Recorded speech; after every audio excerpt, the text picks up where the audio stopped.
Hi AI అనేక సమస్యలకు కృత్రిమ మేధతో పరిష్కారం. నగరంలో పెరుగుతున్న స్టార్టప్ ట్రెండ్స్. పూర్తి వివరాలకు చదవండి రేపటి సాక్షి దినపత్రిక. దిగజారిన రాజకీయ వ్యవస్థకు పరాకాష్ట. ఆఖరికి రాజకీయ లబ్ధి కోసం దేవుళ్ళు కూడా వదలనటువంటి ఈ రాజకీయ వ్యవస్థ మనుగడే దురదృష్టకరం.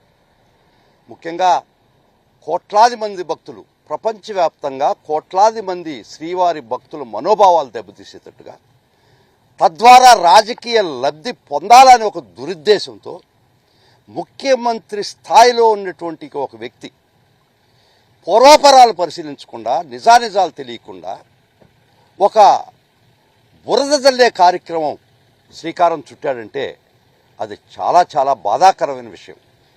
అందరికీ తెలిసిన విషయం, శ్రీవారి లడ్డులో ఎనిమల్ ఫ్యాట్ ఉన్నటువంటి ఆయిల్ యూజ్ చేస్తున్నారు అనేది టీటీడీ మీద మోపినటువంటి అభియోగం.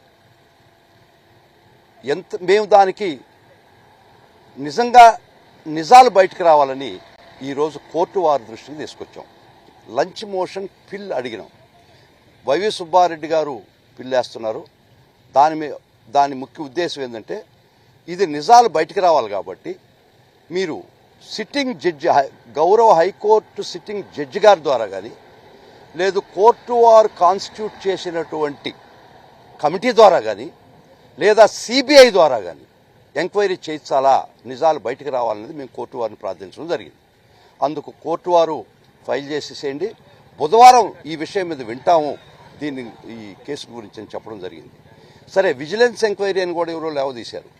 ఒక ముఖ్యమంత్రి స్థాయిలో ఉండేటువంటి వ్యక్తి ఒక లైన్ సెట్ చేసేస్తే వారి కనుసరణల్లో పనిచేస్తున్నటువంటి విజిలెన్స్ కానీ మరి ఇంకో సంస్థ కానీ వారు ఏ విధమైనటువంటి ఇన్వెస్టిగేట్ చేస్తారనేది అది మీ దృష్టికే వదిలిపెట్టేస్తున్నారు.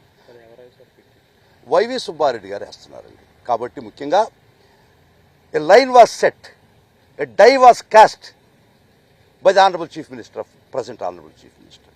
అటువంటప్పుడు గౌరవ ముఖ్యమంత్రి వారే ఒక నిర్ణయానికి వచ్చి ఇది చెప్పినప్పుడు వారి కింద పనిచేసే ఇన్వెస్టిగేటింగ్ ఏజెన్సీస్ ఖచ్చితంగా మాకు నమ్మకం లేదు. మేము అడిగే సిబిఐ ఛార్జ్ చేయొచ్చుమన్నాం, హైకోర్టు జడ్జిల వారు ఛార్జ్ చేయొచ్చుమన్నాం, లేదా కమిటీ ఛార్జ్ చేయొచ్చుమని అడిగాం. బుధవారం ఇది హీరింగ్.